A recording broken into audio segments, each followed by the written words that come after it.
Qu'avez-vous constaté dans ce deuxième tour des élections à Roué?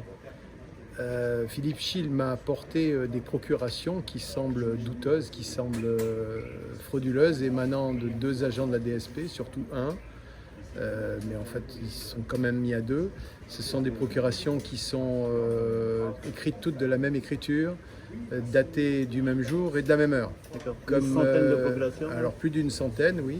Et comme on sait que l'OPJ a l'obligation, l'officier de police judiciaire a l'obligation d'avoir la personne devant lui, de vérifier son identité, d'avoir sa signature devant lui, d'avoir le document rempli devant lui, tout ça apparaît très curieux et donc à partir de là, on a souhaité aller plus loin. Je sais que le Haut-Commissariat a demandé à la DSP de diligenter une enquête interne sur ce qui s'est passé par ces deux agents de la DSP.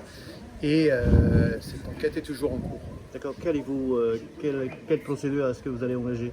Alors, je vais engager une procédure d'annulation des élections de dimanche devant le tribunal administratif de Papeete cette semaine. Et également, je déposerai une plainte pénale auprès de M. le procureur de la République pour ces faits, pour qu'il engage des poursuites ou tout au moins lance une enquête sur les auteurs de ces faits et si ces faits sont avérés. D'accord.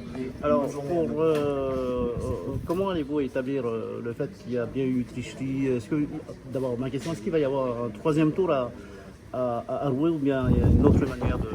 C'est le juge administratif qui va décider si il défalque les procurations litigieuses du résultat ou si il annule les élections et en conséquence ordonne qu'il y ait un nouveau tour d'élection. Le plus probant pour vous, ça serait laquelle?